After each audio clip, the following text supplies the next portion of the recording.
In today's video, a queer Nigerian coming-of-age novel, Blessings by Chukwuebuka Ibeh, Sheep Rustling in the Cambrian Hills, The Borrowed Hills by Scott Preston. John Okada's only novel, No Boy, is about Japanese Americans after World War II. Eartheaters by Dolores Reyes. Chigozie Obioma's third novel, The Road to the Country. Choices by Neel Mukherjee. A debut Irish novel everybody is going to enjoy, The Coast Road. Sanya Rushdi's courageous piece of autofiction about her time in a hospital for the mentally ill, and Ingrid Persaud writes a historical fiction about a Trinidadian pirate called Boysie Singh. Hello and welcome to Gunpowder Fiction and Plot. I'm Scott. If you're new here, this is a channel where I review books, specifically new release books, literary fiction, and global literature. There are some really excellent books in today's video, but they'll be later in the video. First, there are some books that I intend to be fairly brutal about. You're allowed to disagree with me, but this is my channel, and I'm not going to sugarcoat it when I don't enjoy a book. With that said, Choices by Neel Mukherjee. This is three disconnected stories marketed as a novel, but it is not a novel. The intention is that there is some sort of thematic link between the stories, but there is no connection at all in the plot or the characters. This flat out means it's not a novel. The best short story collections are thematically linked. This really isn't new or innovative. It isn't clever or original. The characters in this book only exist to argue diametrically opposing points of view, but they otherwise have no substance to them. Mukherjee even ponders why authors don't do this in novels anymore. And Neel, it's because your wrist gets RSI. I absolutely hate this style of literature. It doesn't take 300 pages to discuss the virtues of veganism versus neoliberalism. I'm happy to read a 10-page essay on the topic or watch a 15-minute YouTube documentary. The purpose of a novel discussing those themes is to demonstrate how they impact upon somebody. Usually, one would imagine, the characters in the novel. And this is why so many of us identify as character readers. But we also love books with good and complex issues in them, because it is the interaction between the characters and the issues that elevate the novel. Books like this, they are trying to be intellectual, but they just come across as didactic. They take forever to make their point, and usually, definitely in this case, underestimate the complexities of the themes they're discussing because they refuse to engage with humans in any way. Political issues are not thought problems. Political issues are human problems. And a book that is discussing neoliberalism against vegetarianism and the roles of asylum seekers in the community. Look, I'm an anti-capitalist vegan who quite passionately believes in helping asylum seekers. These are not new topics to me. I'm not uneducated on them. And maybe if these are not areas of interest to you, then Mukherjee's arguments might be of interest to you. But if you have a basic understanding of the topics that he is discussing, well then his novel is incredibly basic. It does not go into detail or depth. It is neither a good novel, nor is it a particularly good essay. It's basic. In every meaning of that word, it is basic. With the exception of his prose, which is actually relatively lovely. Eartheaters by Dolores Reyes, translated from Spanish by Julia Sanchez.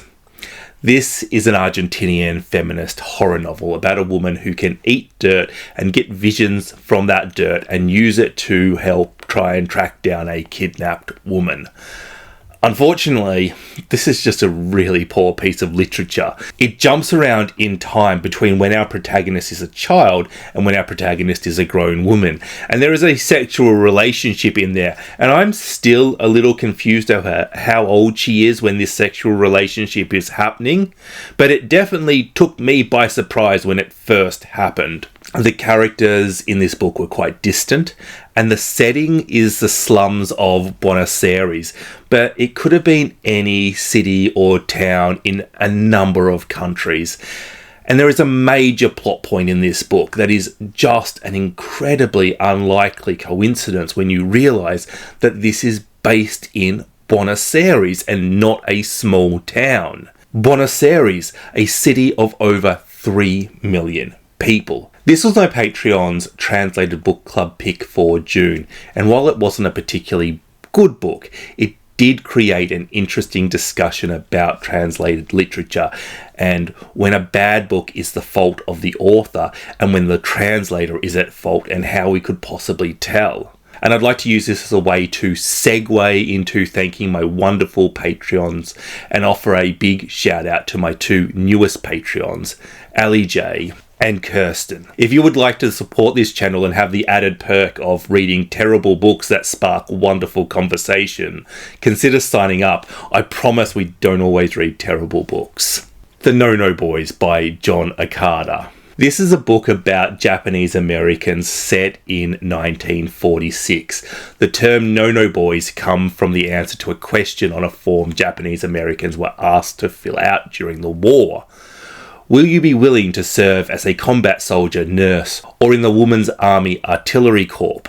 And will you swear unqualified allegiance to the United States and forswear any form of allegiance or obedience to the Japanese emperor or to any other foreign government, power or organization? Many Japanese Americans felt that the wording of this last question implied a previously sworn alliance, and that created a lot of confusion.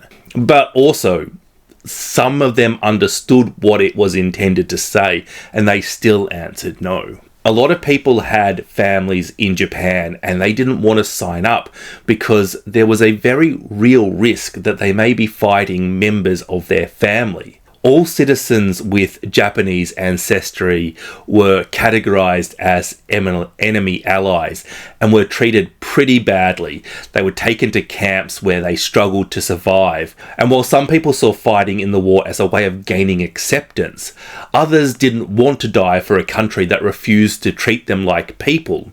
And some simply didn't want to leave their families in a camp with no way of providing for themselves, seeing their first obligation to their parents or children. It is also important to understand that there are various different ideas and not all Japanese Americans agreed on the best course of action to take. This created arguments within the society, and in our novel, Ichiro is a no-no boy. He answered no to both the questions aforementioned, while Kenji injured one of his legs in combat, and they're looked upon quite differently, not just by American society, but by Japanese American society too. Okada further explores racism in America through this novel. One point I remember is when Ichiro needs a job and finds an American man who is very keen to offer him some work. Seemingly he is very pro-Japanese, quite at odds with the rest of society at the time. It turns out that this man fought in China against the Japanese and thought that the Chinese people were very welcoming when they helped him when he was ill. Even when Ichiro corrects him and lets him know that he is in fact Japanese, this man is still quite eager to help. But Ichiro is not interested in taking advantage of this misconception. Ultimately, what Ichiro is seeking is understanding, and also he's very, very angry. He is a man who feels neither American nor Japanese and wants an identity. It's a very clever scene, and it points out the stupidity and ignorance of racial stereotyping without the need for including hatred in the scene. Although there is plenty of that at other points in this novel, it also really serves to show the isolation that Ichiro is experiencing. Even those on his side are so out of touch with him as to not understand the difference between Japanese and Chinese. However, ultimately, this book fails for me. It is a book about rage, sadness, and identity, and it lacks internal narratives of the characters, making it very difficult to tell if Ichiro is sad, angry, or something else in any particular scene. Maybe that's an intentional tool by Okada to keep us at arm's length from Ichiro, as almost everybody else in the novel is also kept at arm's length from him. But ultimately that does mean that we lack in understanding for him. It's also got a very Beat Generation feel to it. It's clearly not a Beat Generation novel, and thank goodness for that. But stylistically, it does share quite a few things. Published in the same year as On the Road and 2 years either side of Burroughs' most famous novels, Junkie and Naked Lunch, Okada is clearly writing under the same stylistic influences as those two. And he's also writing about anger and rebellion, and it carries so many of the same flaws as the books by what has to be the worst generations of authors ever to be published, the Beats. There really isn't a gentle transition from books I didn't get along with to books I did in this video. Normally I feel like it gets slightly better the whole time, but there's a real cliff face now. Everything to come is pretty good. The Borrowed Hills by Scott Preston. This is a literary thriller set in the Cumbrian Hills in the northwest of England. Actually, I think that this is more of a western. It's just not set in the Wild West. In 2001, foot and mouth disease devastated the farming communities of Cumbria, who are forced to kill and burn many of their livestock.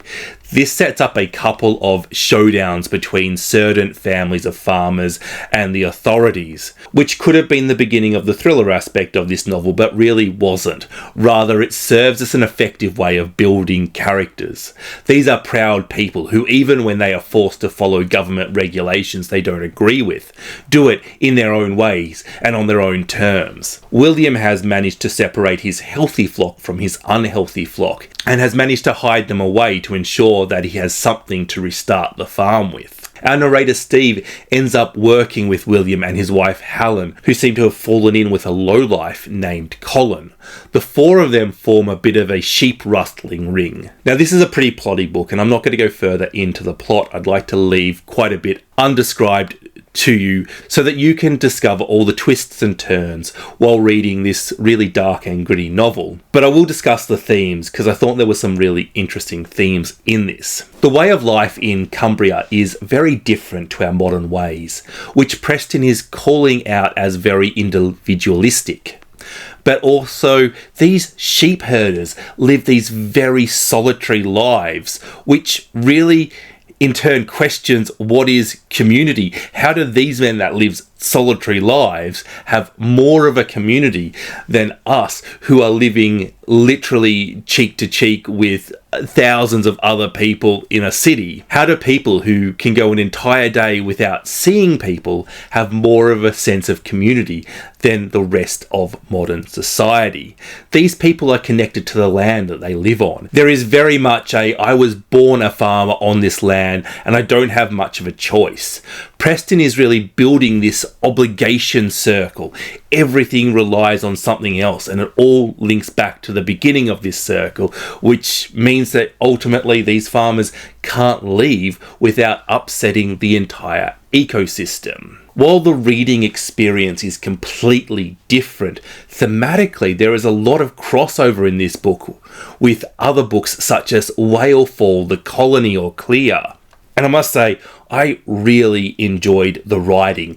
The way Preston infuses this very, very easy to understand Cumbrian dialect with sentences like, with a flame that taught the sun to candle. That is a sentence that is fairly unfamiliar to me, but it's very easy to understand, and it just adds so much to the setting and the people as a whole, to the community that is being discussed. It is Preston's ability to infuse the locality of language while keeping the novel globally accessible that really needs to be celebrated. The setting, the feel, the dialect, and the writing style all really add upon each other. And to this end, I read this as an audiobook, and I really recommend audiobooking this. The narrator, David Krellin, has a lovely accent which adds to the atmosphere of this novel. I'm not sure it's a I am not sure it's 100% accurate to the region, but it certainly worked for my Australian ears. If I am to critique this book, however, it is just a little bit too fast-paced. Now, maybe that's just me. Thriller is probably my least favourite genre, and when I do criticise it, it is usually that it is too quick. There were some points in the plot that were a little bit confusing for me, which would have benefited from being slowed down just a fraction and explained slightly more. It feels more like a stylistic choice that wasn't my favourite than an actual problem with the book. Overall, I think this is an incredible book. Blessings by Chukwuebuka, Ibeh.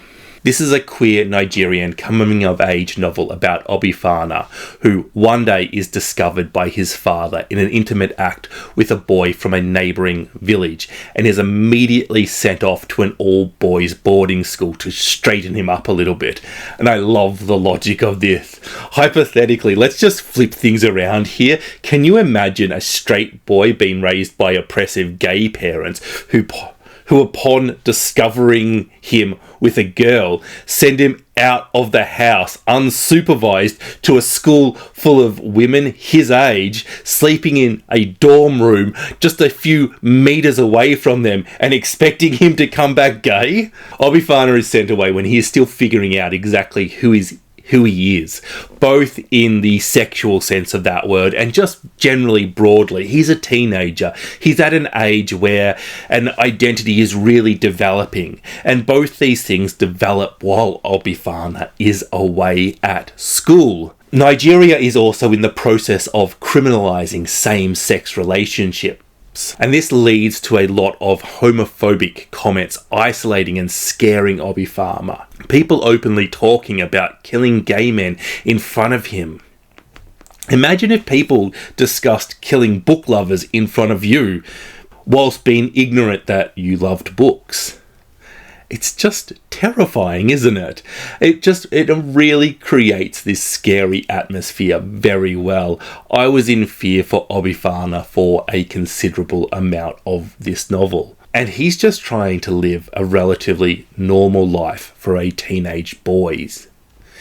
Ibeh's ability to communicate the daily fear these laws created in LGBT communities in Nigeria, and more broadly the fear queer people must go through on a daily basis due to their identity, the way that's depicted is so moving and scary and brilliant, and allowed me to empathise with the plight of gay people to a level that very few novels have been able to achieve before.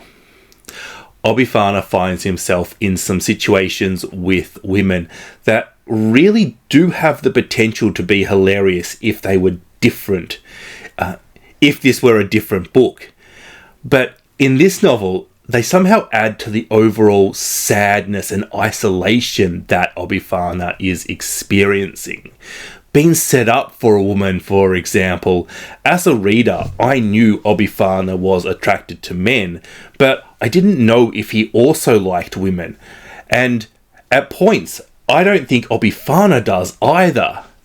And I really loved that, because I imagine that is quite a common experience for gay men to question. Like, okay, I do like men, but what about women?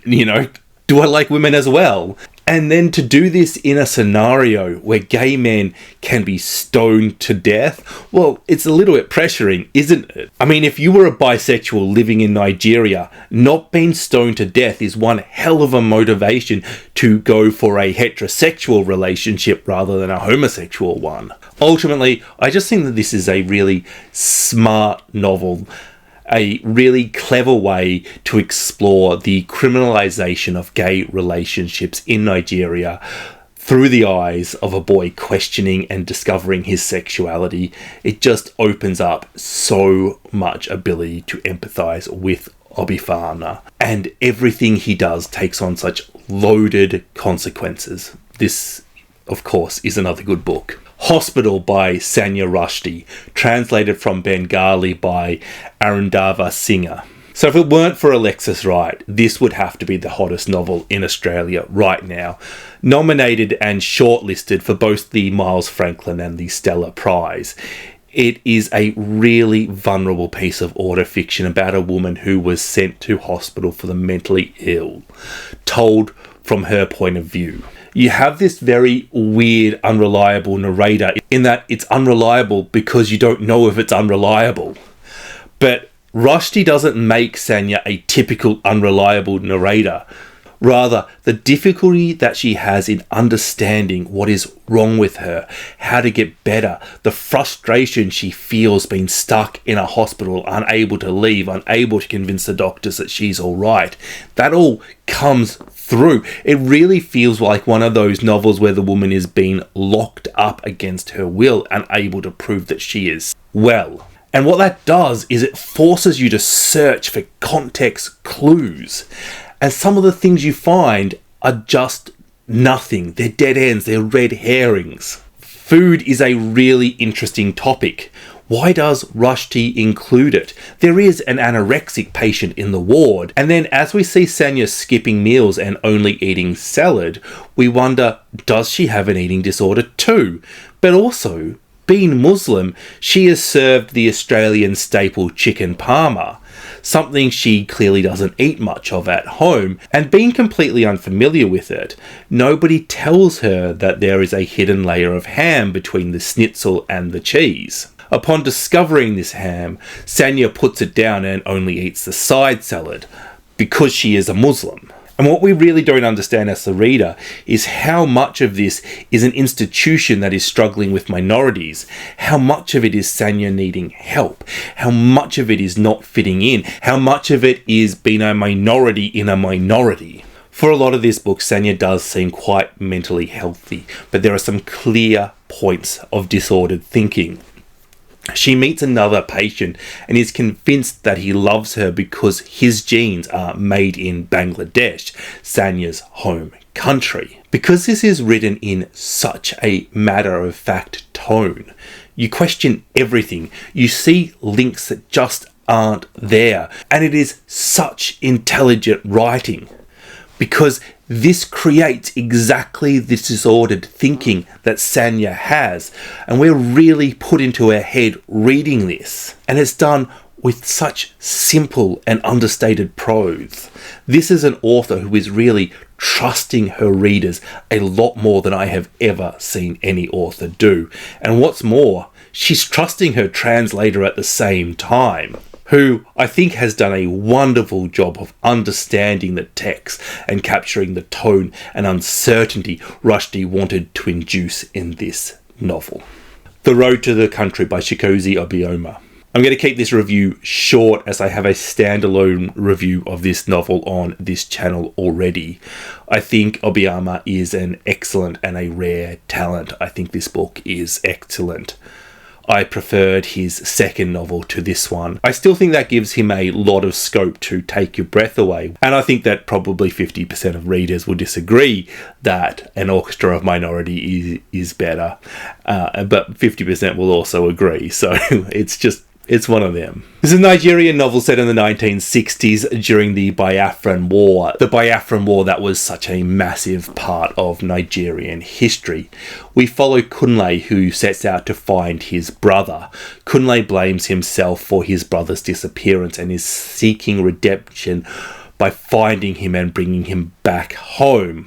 Along the way, Kunle, a native Yoruba man, joins up with the predominantly Igbo Biafran forces, fighting for their cause, which allows Obioma to explore country, war, identity, fighting, love, and the differences of men. Obioma is showing us the various aspects of Nigeria. Kunle is witnessing its history, but he's also meeting its people, navigating their spiritual beliefs, and building a country that is so much more complicated than the one or even two or more Nigerias. On the paper, Obioma's writing style is paying tribute to various Nigerian authors and styles. It's a double layer of Nigeria as Obioma channels Ben Okri, Chinua Achebe, Akwaeke Emezi, Chimamanda Adichie, and Amos Tatiula. Because it is a stylistic reference that he is drawing upon, it is really hard to determine what is coincidence and what is intentional. But once you see one, and I found Ben Okri the easiest to find, the rest sort of fall into place. And maybe I'm seeing references to authors that weren't intended, but I think that this is really an incredibly ambitious piece of writing and exactly the kind of thing that so many readers are going to miss. But one of my favourite things about Obioma as an author is that he puts all of this extra stuff, all of these cool literary Easter eggs that he knows a lot of readers are just not going to be well read enough to see. But he doesn't rely on them. He doesn't make them central to the novel. He makes them add to the novel. He's still doing characters, plot and setting. You know, he's still doing the basics of a really good novel really well. He's just adding a bit of icing for those of you that can see it. And that I love. The Coast Road by Alan Murrin. When I finished this novel, I just wanted to turn it over and start again. Plot-wise, this is the best thing I have read in a long time. It was not overly ambitious, but neither was it simple. But what it was done really well. And when I finished it, I was kind of like, how did I not realize all of this was happening when it was happening? It all sort of falls in place. This book was satisfying in a way that very few novels are. Set in a rural town in County Donegal, Ireland in the early 1990s, and reckoning with a time before divorce was legalised in Ireland, we follow two women, Izzy and Colette. Colette has left her husband for a married man, but her husband has refused visitation rights to her for her son, and when she attempts to return to her husband so she can be reunited with her son, her husband rejects her again, forcing her to live out of home, away from her son. Izzy is a housewife who dreams of her own career, but her husband Sean denies her the chance. With a son the same age as Colette's son, Izzy agrees to arrange playdates, which of course are not actually playdates. This becomes a gloriously messy novel. There are a lot of secrets, but this is a novel about how women were prevented from choosing their own lives, from picking or dictating the lives that they wanted to live. From Colette not being able to leave her husband or, as it turns out, see her son, to Izzy not being able to run the shop she so desperately wants to open. Also that their husbands can either save face or have their careers better progress. It is a lot more complex than that.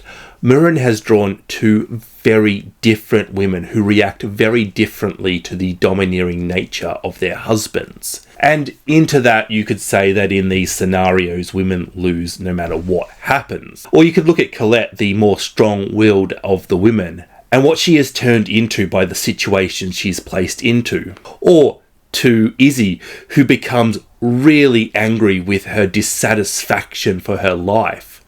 Both these women come across as various types of negative female stereotypes. The shrew, the banshee, the harlot, the nymph. We can tell that that is not who these women are. But their reaction to the oppression, the isolation and the control have the potential to make them into those things.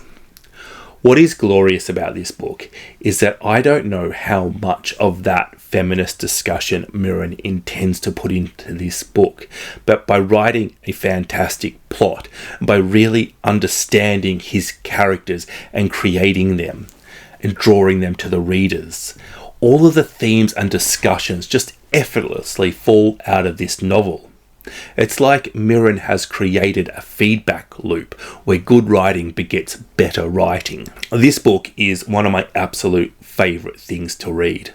A book that is both a good bit of commercial fiction and a good bit of literary fiction.